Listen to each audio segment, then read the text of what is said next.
Olá a todos! Como é que vocês estão?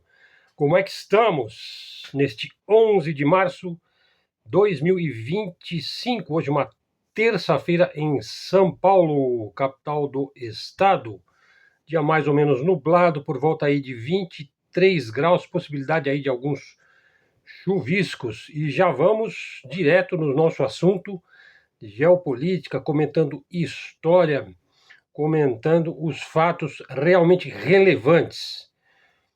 Veja, nós estamos num momento onde existe uma grande polarização global. Soberanistas versus nacionalistas. Nós advogamos aqui pelo nacionalismo, pelo nosso país, pelo nosso povo. Nacionalista é aquele que defende, né, sua língua, suas tradições, a sua cultura local, regional e nacional, a sua localização geográfica, suas terras, seus rios, seus mares, montanhas, suas riquezas, a sua unidade, a sua coesão. É por isso que a gente luta, é por isso que a gente nunca advoga nem pela direita nem pela esquerda, mas pela unidade nacional, pela coesão. Vamos em frente. Trump está determinado a esmagar o Irã economicamente. Então, este vai ser o nosso assunto. Trump já começou a atacar o Irã, né? Parece que ele já percebeu, né?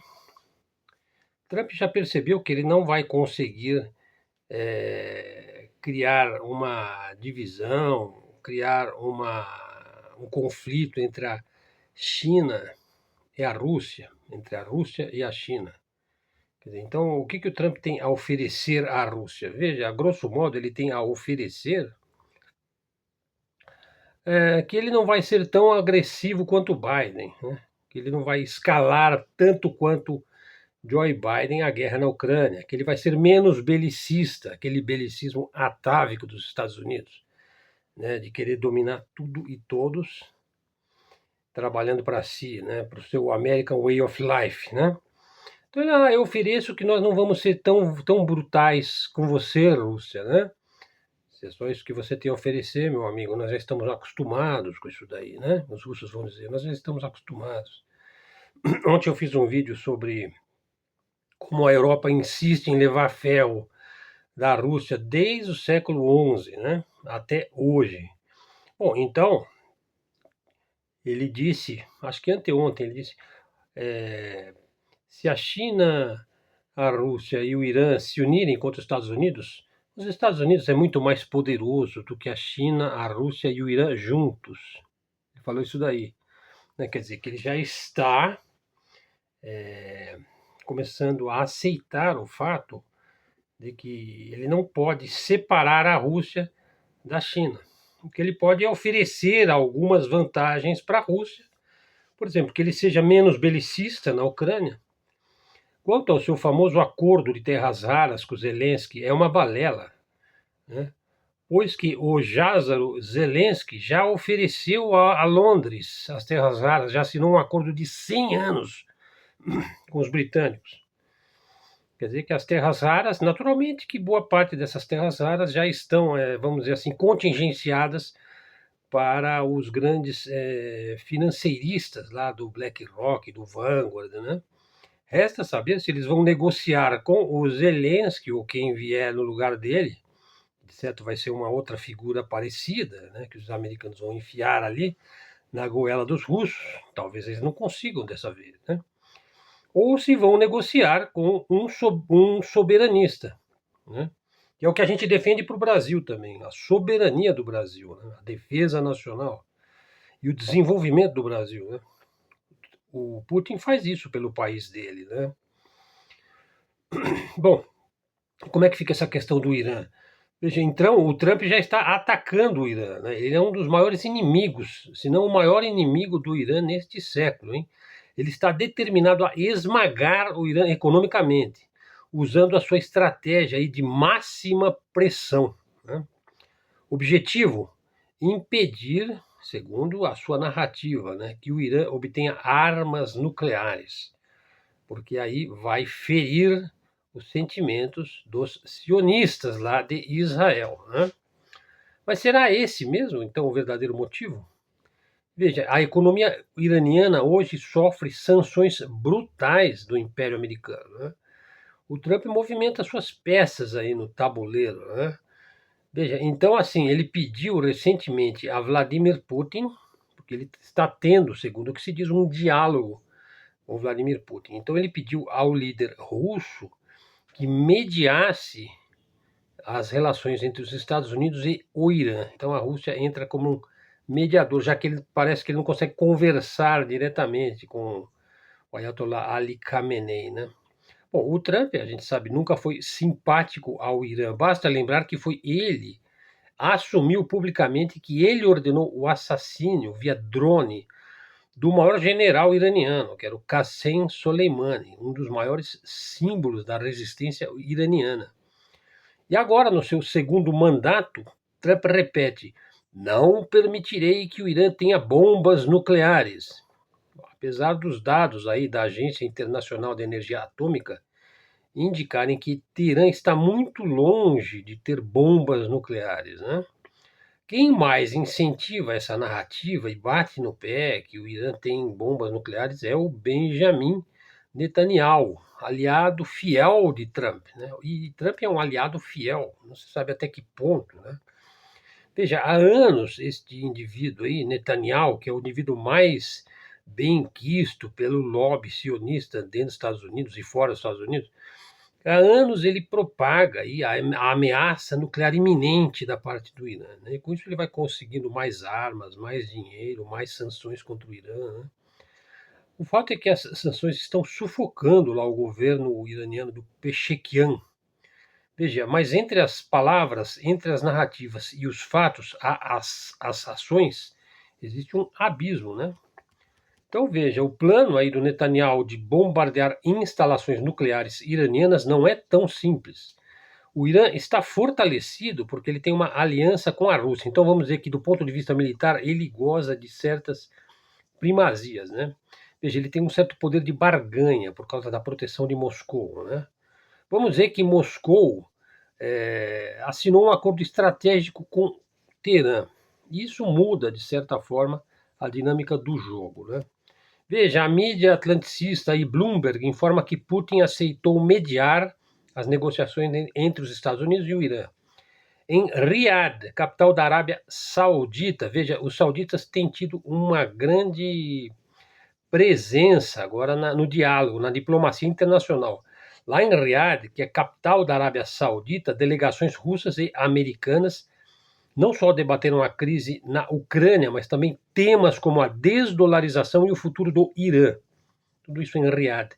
Segundo esses analistas, qualquer acordo será complexo. Então, os Estados Unidos poderiam aliviar as suas sanções, né, contra o Irã, mas Teherã teria que conter sua influência regional no Oriente Médio, né? Isso depende da aprovação do Ayatollah Ali Khamenei, né? O Kremlin já deixou claro.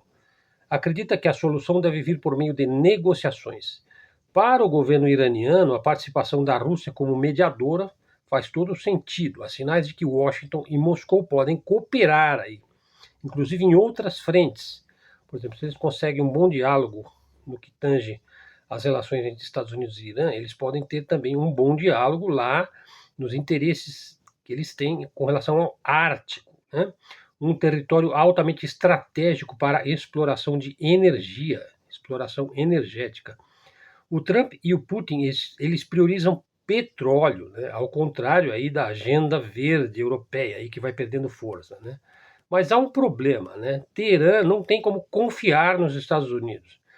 Eles têm lá um acordo nuclear que é de 2015, que foi firmado sob o governo de Barack Obama.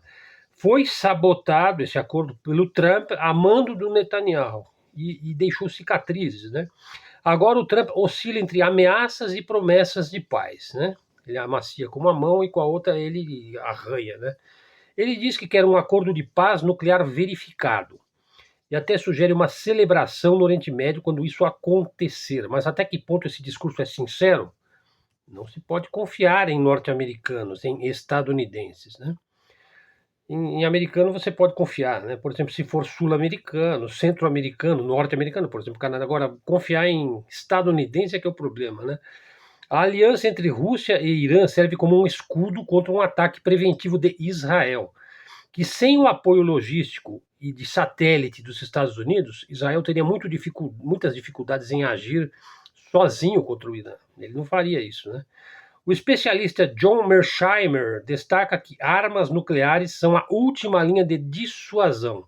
Se o Irã realmente dominar a tecnologia para enriquecer o urânio e reprocessar o plutônio, pode construir bombas rapidamente para sua defesa e retaliação.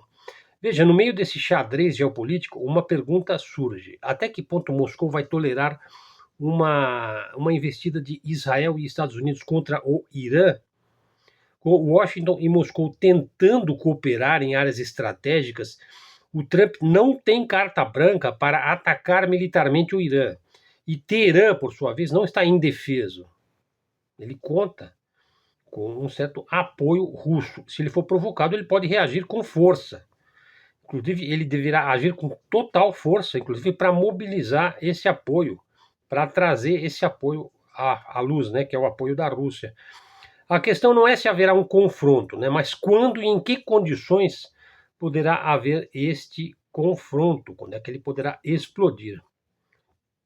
Bom, terminando o nosso vídeo, veja, a política de Trump agora aponta para um maior endividamento da classe média e um maior empobrecimento das classes baixas dos Estados Unidos. Ou seja, negros, latinos, hispânicos. Uma recessão parece fazer parte do receituário de Trump, hein? A política dele está bastante controversa. Parece que até que ele tenta continuar a obra de Biden, ao modo Biden. Eu acho que o Trump, concluindo, pessoal, olha, eu acho que ele começou a entender que a Ucrânia é um enclave nazista anti-russo, pacientemente construído pela CIA e pelo MI6, e não vai haver paz com um telefonema, né? Sem dizer, repetindo, que o Zelensky já tinha assinado a venda de terras raras para Londres pelos próximos 100 anos, né? Segundo o topetudo, China, Rússia e Irã unidos não são páreo para os Estados Unidos. Quer dizer, ele já admite que não vai melar a relação sino-russa, apenas porque ele oferece uma diminuição do belicismo atávico dos Estados Unidos na Ucrânia. Pessoal, não vamos falar de política nacional, né? Eu vou deixar as briguinhas aí dos olavófilos, dos esquerdinha liberal, eu vou deixar as briguinhas de rios, né? Como é que chama? Pequenas vídeos que aparecem aí no nível TikTok, que vem de 15 a 60 segundos, falando sobre PIX, né? Lançando desinformação sobre ICMS. Veja, é um imposto estadual recolhido pelo Estado, né? Não é um imposto federal, né? Ele não tem nenhuma ligação com o repasse para o governo federal. Pelo contrário, quando o ICMS ele é menor, o governo federal faz repasse para o Estado. Quando ele é maior, o repasse do governo federal para o Estado é menor, né? Mas nenhuma arrecadação de ICMS vai para o governo federal. Então, assim, quando se fala em não taxar os alimentos com ICMS e os governadores são contra diminuir o preço dos alimentos, bom, os governadores estão melando, né, o preço dos alimentos da cesta básica. Então, esses governadores aí que vão por raio que os parta, tem que baixar o preço do alimento, sim. Então, vocês têm que abrir mão. Vocês aí, grandes proprietários de terra, grandes proprietários de empresas, vocês têm que pensar, em primeiro lugar, no brasileiro. E não em vocês já são bilionários. Ok, pessoal? Então vamos ficando por aqui. Vídeos menores agora. Prometo nunca ultrapassar 15 minutos, tá? Obrigado pela sua presença. Já dá o like no nosso canal, faz um comentário, verifique se você está seguindo o canal. Traga um seguidor para o canal Luz no Fim do Túnel. Obrigado a todos e até a próxima.